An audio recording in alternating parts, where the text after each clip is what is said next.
everybody.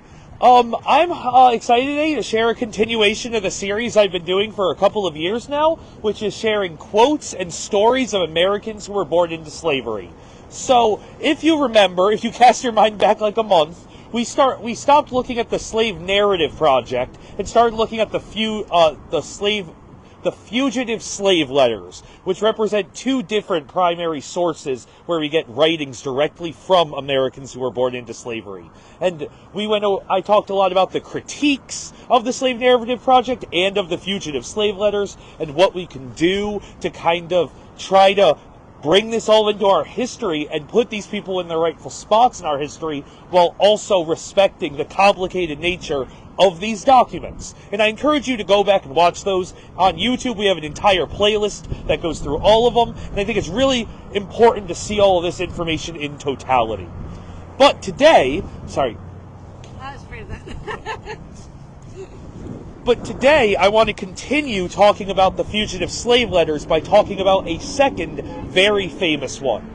But I like to leave a lot of these as they are, but give as little of my commentary as possible to let them speak for themselves in all the nuance and messiness that their writings might include.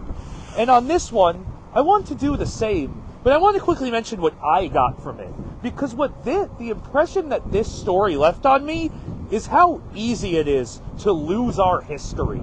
We like to think that history needs to be written down, it needs to be recorded, but once it is in a type that we can easily consume and find, that we're good. But I think this shows you that even great writing, even writing that clearly could be of great importance, has the possibility to slip through the cracks when culture is aligned against it in such specific ways as it was Americans who were born into slavery. So I first want to read from ucfs.edu, the University of California, San Francisco. One of the most important books in U.S. history, Incidents in the Life of a Slave Girl, an autobiography by Harriet Jacobs, was almost lost to history. The 1861 book was the first one to discuss sexual harassment and abuse endured by enslaved women and was considered by anti-slavery and women's rights activists as an important documentation of the horrors of the system. When it was first published, Jacobs used the pseudonym Linda Brent and changed the names of the real people in her story.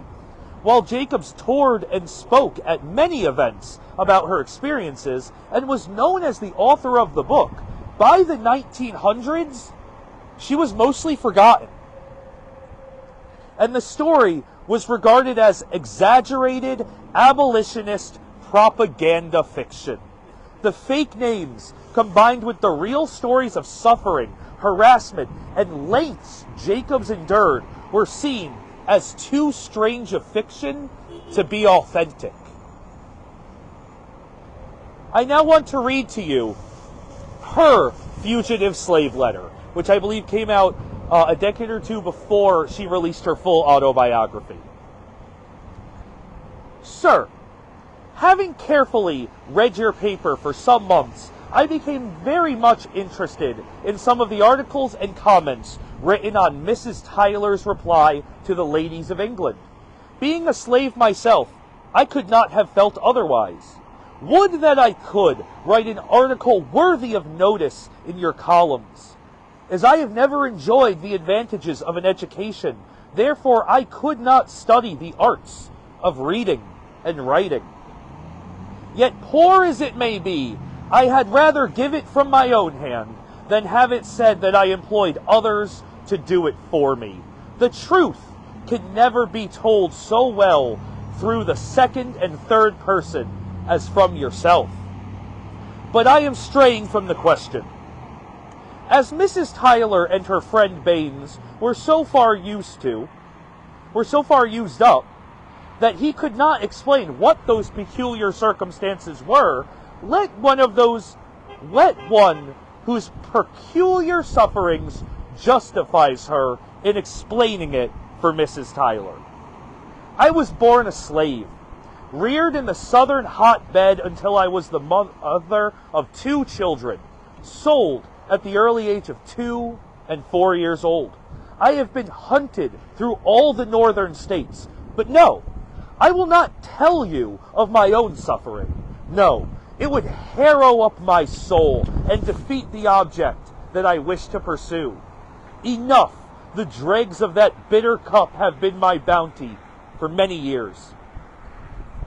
And as this is the first time I ever took my pen to hand to make such an attempt, you will not say that this is fiction, for had I the inclination, I neither have the brain nor the talent to write it. But to this very peculiar circumstance under which slaves are sold. My mother was held as property by a maiden lady when she marries. My younger sister was in her 14th year, whom they took into the family. She was as gentle as she was beautiful, innocent and guileless child, the light of our desolate hearth. But oh, my heart bleeds to tell you the story of misery and degradation she was forced to suffer in slavery. The monster who owned her had no humanity in his soul.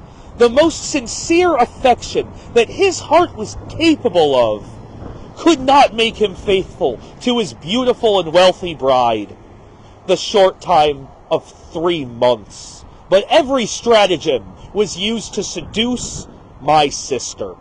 Mortified and tormented beyond endurance, this child came and threw herself on her mother's bosom, the only place where she could seek refuge from her persecutor. And yet she could not protect her child that she bore into the world. On that bosom, with bitter tears, she told her troubles and entreated her mother to save her. And oh, you Christian mothers, you that have daughters of your own, can you think of your sable sisters without offering a prayer to the God who created all in their behalf? My poor mother, naturally high-spirited, smarting under what she considers the wrongs and outrages which her child had to bear, sought her master, entreating him to spare her child. Nothing could exceed his rage at what he called impertinence. My mother was dragged to jail.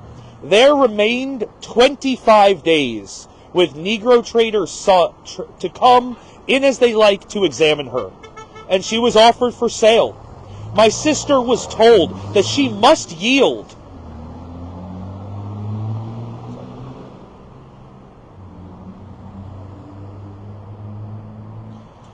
My sister was told that she must yield or never expect to see her mother again. There were 3 younger children.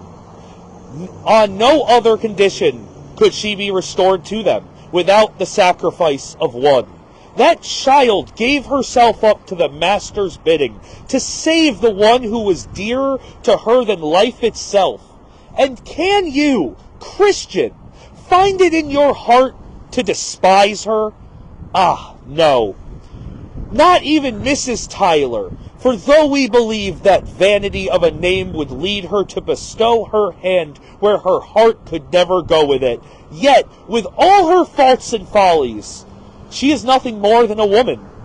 For if her domestic hearth is surrounded with slaves, ere long before this, she has opened her eyes to the evils of slavery, and that the mistress as well as the slave must submit to the indignities and vices imposed on them by their lords of body and soul, but to one of those peculiar circumstances. At 15, my sister held to her bosom the innocent offspring of her guilt.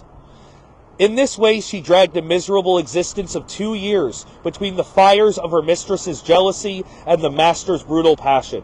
At 17, she gave birth to another helpless infant, heir to all the evils of slavery. Thus life and its sufferings was meted out to her until her 21st year. Sorrow and sufferings has made its ravages upon her. She was less the object to be desired by the fiend who had crushed her to the earth.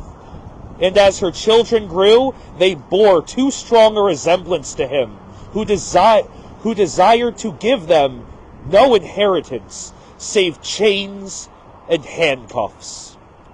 And in the dead hour of night, when this young, deserted mother lay with her ones clinging around her, little dreaming of the dark and the inhuman plot that would be carried out into execution before another dawn, and when the sun rose on God's beautiful earth, that broken-hearted mother was far on her way to the capital of Virginia.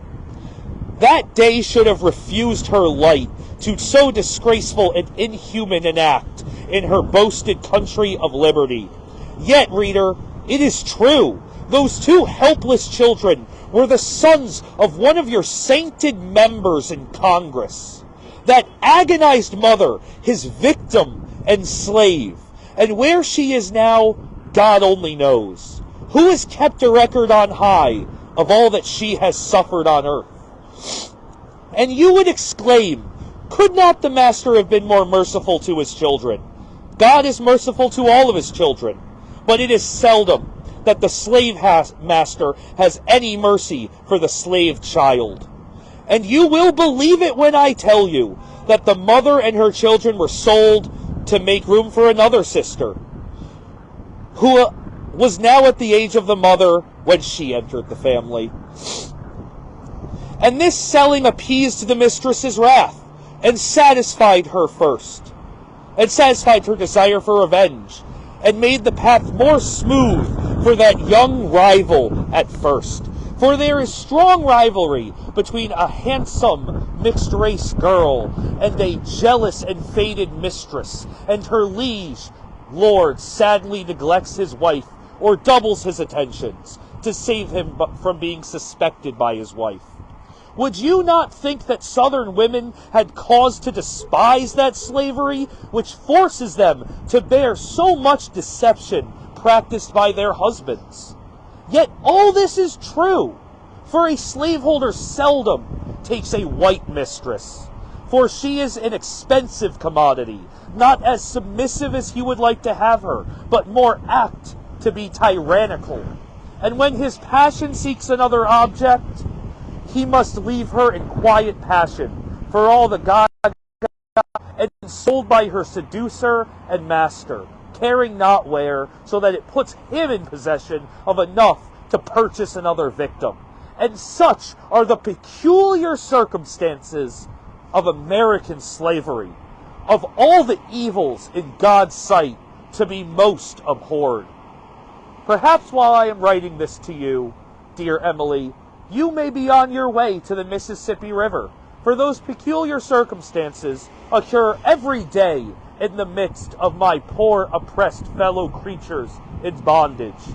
And O ye Christians, while your arms are extended to receive the oppressed of all nations, while you exert every power of your soul to assist them to raise funds, put weapons in their hands, tell them to return to their country, to slay every foe until they break the accursed yoke from off their necks. Not buying and selling, this they never do under any circumstances.